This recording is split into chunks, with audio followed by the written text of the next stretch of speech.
Have you ever left a conversation feeling smaller than when it began? Maybe it was a friend's joke that landed like a subtle insult, a coworker's offhand remark that questioned your abilities, or a family member's comment that carried just enough guilt to sting. You walk away replaying the words, wondering if perhaps they were right, wondering if you're actually the problem. What if I told you there's a shift so simple, yet so powerful, that once you make it, those manipulative and toxic behaviors lose their grip on you entirely? This isn't about cutting people out or becoming cold and unfeeling. It's about learning to see through someone else's dysfunction so clearly that it can no longer reach your inner stability. The foundation of this change comes from Carl Jung's timeless psychological insights. By the end, you'll understand why toxic people act the way they do, and the quiet move that dismantles their power without a single argument. Picture this. You're at lunch with a colleague. The conversation is light until they casually say, "Must be nice to work hard only when you feel like it." You laugh politely, but that remark sits with you all day. That night, you find yourself working late, trying to prove to someone you're not even sure who that you do care about your job. This is what Jung called projection.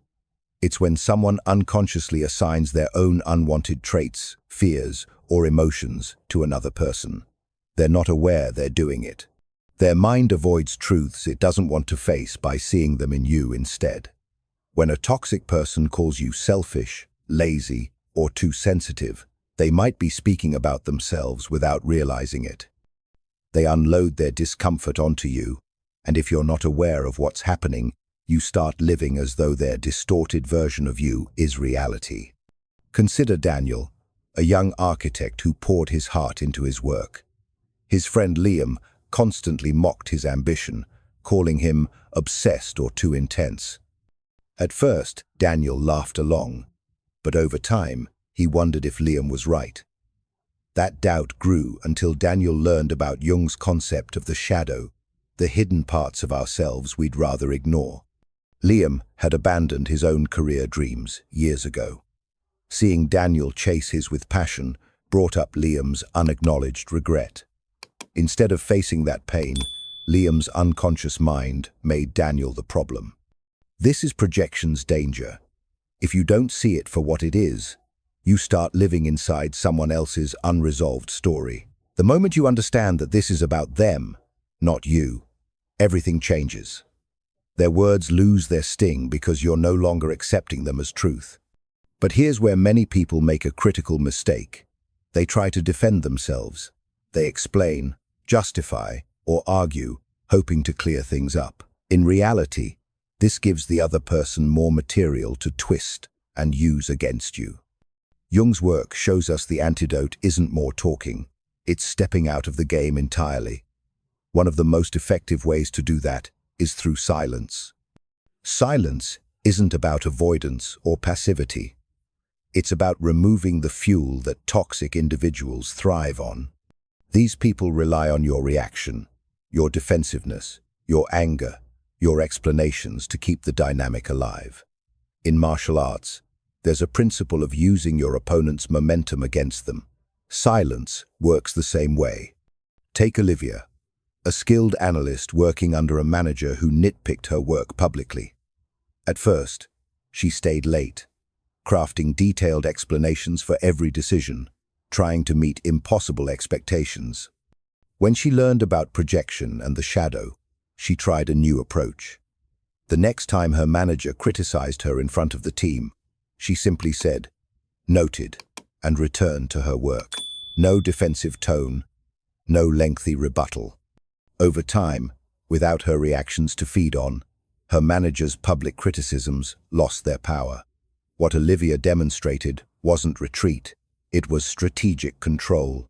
Silence interrupts the unconscious dance between someone's projection and your emotional response. Jung believed personal growth comes from facing one's own shadow, but toxic people avoid this at all costs. When you stop playing your part in their unspoken drama, you force them to face their discomfort without a scapegoat. This doesn't mean they'll change. It means their ability to affect you weakens drastically. But silence alone isn't enough. Once you've created that space, you need to guard it. That's where boundaries come in. Boundaries are standards you set for how you allow yourself to be treated. They're not punishments or threats, they're statements of self-respect. Without them, silence feels like you're just waiting for the next blow. With them, you build a structure that prevents repeated harm. Think of it as the difference between a field anyone can trample and a garden with a clear gate. People are welcome, but only if they treat the space with care. Take Linda, a teacher known for her generosity. Her cousin constantly took advantage, calling at all hours for favors and expecting Linda to drop everything. Linda complied to keep the peace, but resentment built. When she learned about Jung's concept of individuation, the process of becoming your most authentic self, she saw that constantly bending to others was pulling her away from her own path. She drew her first boundary. I can help on weekends, but weekdays are for my work. Predictably, her cousin protested, calling her selfish. Linda stood firm. Eventually, the late-night calls stopped, and Linda found herself with evenings free for her own projects. That boundary was more than a line. It was a reclamation of her life. Here's the uncomfortable truth. When you set a boundary, some people will resist. They've grown accustomed to certain access to your time, energy, or resources. Any change feels like a loss to them. This pushback doesn't mean you're doing something wrong. It means you're disrupting a pattern that wasn't serving you. The ones who value you will adjust. The ones who were only there for what you provided may drift away. Either way, you've made space for relationships that nourish rather than drain you. When you can spot projection, choose silence over escalation, and set boundaries that protect your well-being, you open the door to something Jung considered the highest privilege, becoming who you truly are. This is inner freedom, not just the absence of toxic people, but the presence of your unshakable self.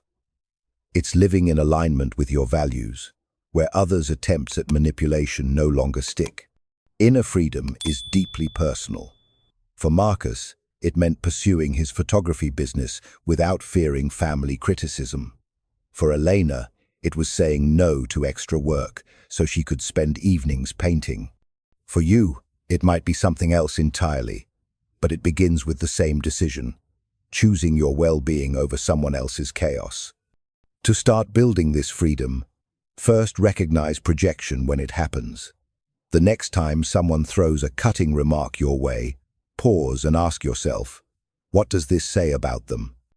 Second, use silence when engagement would only drain you. This isn't about freezing someone out, it's about staying calm and withholding unnecessary explanations. Third, create boundaries. Communicate them clearly and hold them firmly. And finally, expect resistance. But don't let it pull you back into the old cycle. Carl Jung once said, "The privilege of a lifetime is to become who you truly are." You can't do that while carrying the weight of someone else's unresolved battles. You can't do it if your energy is constantly spent defending yourself against projections that were never yours to begin with. The transformation begins when you realize you're not required to play their game. You can step out. You can remain silent. You can draw boundaries that protect what's sacred to you. And when you do, the people who once drained you lose the script they've been casting you in for years. In the quiet space that remains, you'll hear something you may not have heard in a long time. Your own voice. And that is where your real life begins. If you found value in this, share it with someone who keeps bumping into the same patterns. And if you want more videos that expand your mind and explore the deeper layers of psychology, consciousness, and self-discovery, subscribe to Think Deep and turn on notifications, because the truth is, your situation is not the end of your story. It's the beginning of the version of you that's been waiting to live.